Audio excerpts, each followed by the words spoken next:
No, your eyes do not deceive you. Yes, we are back racing again. Today we've got the front camera, we've got the back camera, we've got action-packed footage. And after a long hiatus from racing, I am finally back just to have a go.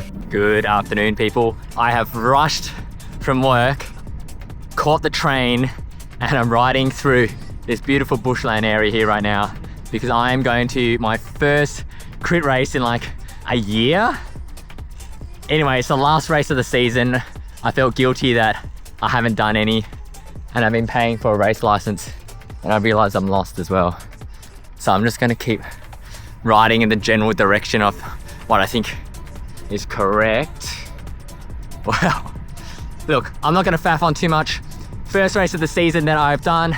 I'm gonna join B grade today, which I think I'd be definitely a little bit out of my depths, but you know, whatever. Let's just have a good crack. Let's see how well we do. Without further ado, let's get into the race footage. I'm going to talk you through what the track looks like and I hope you enjoy.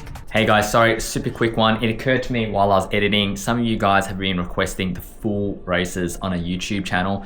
So I've decided to make a second channel. I've put the full race upload there. I'm going to link it in the description, show it on the screen now. And also in addition to that, I've made a playlist of all the races that I've done where I've made like a breakdown and commentary and put on YouTube. So that link will also be on the screen and in the description.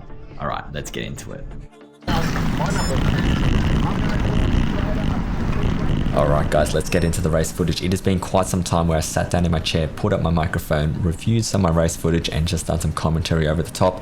But before I get into what we're seeing on the screen right now, I want to quickly talk about the format of this race. This is an A and B grade handicap race. You can see the riders around me are wearing a yellow number on their back, which means they're in B grade. But if you see someone with a blue number later on, that means they're in A grade. Now how this race actually works is we have to race against each other. A grade have left a little bit before us, maybe about 20 seconds before us, and they've got the entire race to work together to catch up to us. And B grade, we want to work together, make sure we don't get caught by A grade because it is actually a shared podium. So we don't want those A graders to steal our spots on the podium. Now I've been a little bit of an instigator here. You can see I've sprinted off the front and I've got two reasons for that. First of all, we are sitting around and we're not doing anything, and A grade are going to catch us within a lap if we don't start working together. And two guys have just flown off the front. They're from another club, they're working together, and I'm like, we can't be letting people right away on the first lap. So you know me, I love throwing out a few hand grenades. Why not just get this race started? And I jump on the front and give a good dig at the start. You can see some of my boys in the white and black skin suits going past us. We're riding for Pastries CC, which is our club. And we've got an awesome representation from the guys this race. Now I'll give you a quick rundown of what you're seeing on the screen. Bottom left hand corner we've got cadence and heart rate. Middle of the screen we've got power. Bottom right hand corner we've got the speed in kilometers per hour. And for the first time ever I've included freedom units. So you viewers in America, I know you exist, you're welcome. But by far and away the most interesting part about this race is this corner which we're hitting right now. Someone got the map out and got a protractor. Yes, we're Asian, this is what we do. And they measured it and it's 307 degrees. That is a mean corner. If you take it too sharp, you're going to be hitting your pedal. If you take it too shallow, you're going to be losing a lot of speed. And that is the defining feature of this course. Now you'll see in the top right hand corner, I've also got a lap timer going, and later on it will actually also display the fastest lap that we've done. So you get a bit of a benchmark of what's a fast and a slow lap. But I can tell you right now, we are definitely having a fast lap. Everyone's woken up to the fact that A grade are nipping on our heels and we need to get working together and moving. Tactics for this race are pretty straightforward and simple for me. I want to stay in that front few wheels of this group. A couple of reasons for that. The yo-yo effect coming out of that corner is just insane. If you find yourself 10 wheels back, you'll probably be doing 1,000 watts and a maximum sprint effort just to catch on to the front of the group again. And also, I want to make sure that I'm covering any moves, making sure no breakaways go without me knowing. There's some big boys in the group here and I don't rate my sprint against them, so if there is an opportunity for me to do a breakaway with a strong committed group, I think that's a good choice for me. To give you a little bit of further context, I think the group today for B grade was about 13 people, and this also counts as well. A grade was about 8 people, and that will be quite important later on. But for now, we've got some good cooperation in the bunch. People are working together, and I think everyone's kind of just sussing out the track, getting a feel for it. For me in particular, I've only raced here once and the last time was a year ago. So this corner in particular, I'm trying to figure out where I should brake. Is this too tight to turn? And when can I start putting the power back on to get accelerating out of that corner? Now don't worry, I did say there was a rear camera, it's going to come on later. It's got quite a short battery life, so I didn't turn it on for the full race, but I will turn it on once that footage becomes available. Anyway, let's skip ahead to some footage that's a little bit more interesting. I haven't gone that much further ahead, we're on our third lap, just starting our fourth, and this is a perfect example of why you need to take this corner really well. You can see here, I let a gap open up and immediately everyone starts sprinting out of that corner. I'm already off the wheel, maybe about 10-15 meters off, and because of that I get severely punished. I need to stay on the power, doing 500 or 600 watts to try and bridge this gap. Luckily for me, number 4, he's a super strong dude, he comes around and he essentially tows me back to the group. So I was lucky that I had people behind me that were willing to bridge that gap, but also in the same note, I probably shouldn't have made that mistake, and it's also a good lesson for me to take that corner as well as possible. I feel like to be good at that corner you need to do heaps of practice, because you need to do a very sudden brake as late as possible, and you also don't want to scrub off too much speed because you want your exit to be faster. Now I've given you some time to observe what's going on in B grade, but I had a chat to my mate Tommy, who is racing in the A grade group, and he gave me some insights on what it was looking like in their division. On the right hand side, you can see our fastest lap was that first lap where we went on a flyer at 1:36, but since then our third lap is actually quite slow, about 10 seconds slower, and we actually haven't been setting a very fast pace. After talking to Tommy, A grade had cooperated well. They had a little discussion amongst themselves that they needed to work together to bring back B grade, and looking at their lap times, they were doing about 10-15 seconds faster than us. So they were on track to catch us within 10 laps. Now of course we don't really know this racing in B grade. Occasionally I'd look over my shoulder and see them on the other side of the track, but it just highlights to you that there should probably be a discussion within your group about how you're going to tackle this handicap problem. Now as we approach the corner again, you're going to see just how dangerous it is. My mate Callum, he's in first wheel, and you can see right now he just hits the deck, his rear tyre explodes, the sealant goes everywhere, and it is not uncommon for people to clip their pedal on the corner here or something to go wrong. Now typically if there's a crash I would have expected like a little bit of a neutral time or neutral zone, but everyone is just going for it. The people at the front are still sprinting, and to be fair, we are trying to get away from the A grade group. I think it's important right now to also point out one of the other big represented clubs here, which is Park Life. You can see them, they've got their green jersey and the black bib, and I'm quite happy to see right now that about 4 or 5 of them are sitting at the front. They're working together well and they're towing the group at a rapid pace. For me, this is a good opportunity just to sit in, let others do some of the work and recover a little bit. And while the idea is sitting in about 10th wheel on nice flat and straight sections like this is really nice, you do have to contend with being near the back of the pack for that corner. So there is a little bit of a risk reward to sitting at the back of the bunch, and I did soon realize that it's better to probably be in that front 5 wheels. That's why I'm going to skip ahead to part of the race a few laps later, where I found a way to move up in the bunch without spending too much energy. Alright, we've gone forward a lap or two. As you can see, that first lap is still the fastest one. This guy here in the white canyon is trying to move up in the bunch, and this is not uncommon for people to try and sneak up towards the front of the group and dive bomb this corner a little bit. I'm not too much of a fan of that, but look, I'm not going to be fussy and I'm going to just let him go on the inside. I am pushed out to the grass though, and once again, everyone is sprinting out of that corner. Now I sit in behind him and I see that the front people are actually bunching up a little bit, so I just stay on the power and I just keep moving my way forward, and just like that I find myself in third wheel, which is fantastic. This is where I want to be. I think this is probably the best place to be because you can sit in the draft and also you don't need to punch out of the corner so much, which is pretty important for a lighter rider like myself. Alright, we've gone forward a lap or two. As you can see, that first lap is still the fastest one. This guy here in the white canyon is trying to move up. I didn't mind this too much though. As I've said before, a lot of the riding I've been doing recently has been like those long duration efforts, almost like a TT style rider, because I was training for 3 peaks and I haven't done much crit racing or VO2 max efforts. So sitting at the front, riding at my threshold is actually something I wasn't too uncomfortable doing, especially if it meant I could maintain a good position. The only thing you have to be really careful of though is people going on a flyer just after you finish your turn, so you're going to be a bit gassed and then they might do an attack, which is kind of what's happening right here. Luckily I managed to slot back in only at 4th wheel, so I was happy about that. And my goal now is just to stay within these front 5 wheels or so. And just as advertised, the back camera is on now, so you guys are going to get some rear cam footage. Now remember earlier on the video I said one of the other reasons why you want to be at the front of the group is to make sure that you don't let any attacks go or any breakaways go that you can't respond to. So we're going to skip ahead quite a few laps to where I show this. Alright, we've skipped ahead, we're just about to finish lap 13 and you can see the peloton behind me is all bunched up, which means we're not going very fast. And you will notice this rider has just come around my left side. This is Crafty, number 32.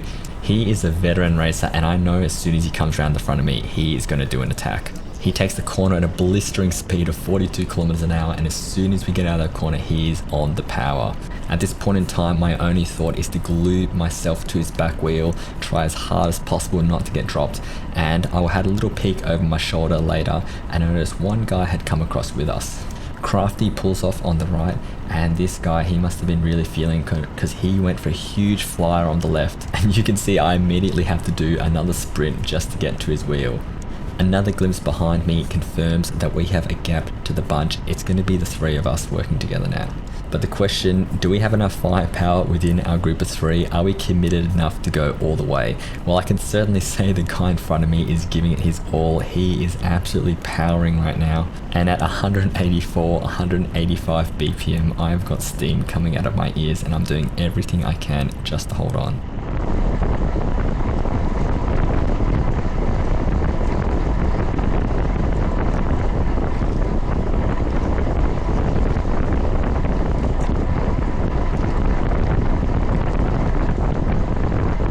This is a good spot for me to roll a turn. It's nice and flat. I can give the guys behind me a good sit, and also it'll give me preferential placement into the corner. When you're riding in a breakaway, it's about maximizing those little marginal gains, and if I can be the first person and not have to punch so hard out of the corner, I'll be very happy about that. Now we are 14 laps into this race and we have finally set a faster lap time of 1 minute 32. So that's how you know that we weren't mucking around in this breakaway. Everyone was pushing as hard as they could to try and get some separation from the bunch. I finish my turn, Crafty comes round and I get into his wheel. And I think this is the point where I'm thinking maybe we might be able to go all the way, even though my heart rate is really high. If we can settle into a good rhythm, work together, and distribute the work evenly, there is a chance that we might be able to stay away. But I want to quickly draw your attention to the rear facing camera. You might be able to see just behind the rider in green, there's a little speck in the distance. There is a rider who is solo bridging over to us. Now at this point I had no idea that this was happening because I'm just heads down pushing as much watts as I can and just sending it. But our group of three is actually soon going to become a group of four. And in a group like this, a little bit of extra firepower is definitely welcome.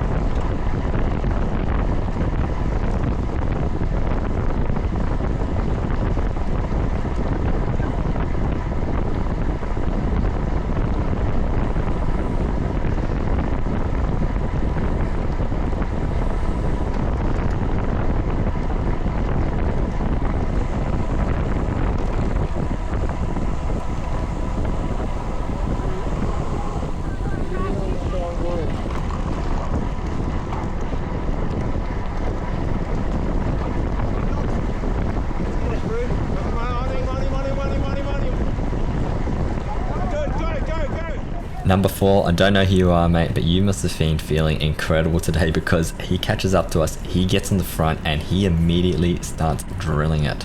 He was very enthusiastic, asking us all to work together to keep the breakaway going, and this is exactly what you want in a little bunch like this. You want there to be some rapport in the bunch, you guys want to work together, and I think at this point I was fully committed to trying to make this breakaway move work. My heart rate is all you need to see. I'm definitely putting everything into it. And who knows, sometimes it's not even to do with the group you're riding in, but maybe it's some bit of hesitation in the main group behind. Now unfortunately this was all wishful thinking, and to be honest with you, in hindsight this is probably a really stupid move to make, but I'm going to skip ahead and you're going to see exactly what happens. As the age-old adage goes, we spent too long thinking about if we could, we didn't think about if we should. And you'll see an A-grade racer come flying past me. I was so consumed with the idea of escaping from the rest of B grade, doing a little breakaway. It kind of completely was out of my mind that A grade was going to catch them eventually and would tow them across to us. So with a bit of dismay, I saw all my hard work from the last like 10-15 minutes just running away in front of me off into the distance. And being completely gassed, I tried my best to catch on to this group, but you can see they're slowly drifting away. But I did have one backup plan left in the back of my mind. What if I took an absolute flyer on this corner and caught up to them? Oh, well, that didn't work out.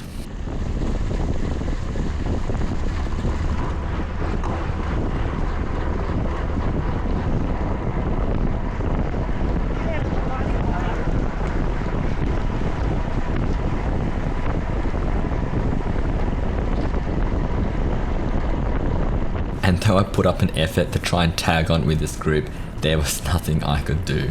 I was absolutely spent at this point, completely broken and tired, and I watched them ride off into the distance. I wanted to finish the race though, so I just rode by myself for the rest of the race until it finished, which gave me ample opportunity to sit down, let my heart rate set a little bit, and then reflect on all the mistakes that I'd made. So, what were my lessons learned? Number one, if you're in a handicap race, I think it's worthwhile discussing within your grade a little bit of a general tactics of how you're going to approach the race. I think if we all talked to each other at the start, agreed that we'd all work together at least for the first like 75% of the race to make sure that we weren't caught by A grade, that would have gone a long way. The next is to position myself near the front few riders of the peloton, but try and also make sure that I'm not doing too much work on the front. At the end of the day, you're not forced to do a turn. If you really want to, you can just pull out, let other riders overtake you and then slot yourself back in. So I think I should have been a bit more conscious of that and also where I was spending my energy. And I think the third and most important lesson for me is that a good attack and a good breakaway, but at the wrong time, is still the wrong decision. So whilst we did have a decent breakaway of us working together, I think the fact that A grade was going to catch up to the main B grade group and then they would just, I guess, eventually catch up to us meant that a breakaway was pretty much doomed from the start unless we were strong enough to hold off A grade, in which case we probably should have been racing A grade. And finally, just some little reflections from me. I think this race was an awesome experience. It gave me a little bit of a wake-up call. I'd forgotten how fun racing was, how nice and tight-knit the racing community is. And come on, look at the sky right now. We've got an absolutely awesome sunset going. This is the last race of the season. And I was really impressed by the organisation of the event, the people who turn up every single week to participate, and the community they have built up. I want to give a shout out to all the people in Pastries CC who've taken up racing this year and who had to dig tonight. A couple of the guys even managed the podium in D and C grade, which unfortunately I didn't really get to see because they were doing those podiums while we were racing. But yeah, after we finished the race, we went and got dinner and some beers together, celebrated the victories, talked about our lessons learned, reminisced on previous races, and also reflected on things we'd do differently next time. So my number one tip for you, if you're thinking of getting into racing, you'll always think that you might be able to get more fit in the future, but you will never be able to get that race craft and that race experience without just going out and doing it. For the longest time, I held off on racing because I thought maybe I can just spend a couple more weeks, get a bit more fit, do an FTP test to get a bit more confidence. But the best way to get into racing is just get out there and do it. Alright guys, I hope you enjoyed this video. Something a little bit different for my channel. If you did enjoy this, please let me know below in the comments and also give me a thumbs up. Take care guys, and I'll see you in the next one. Bye.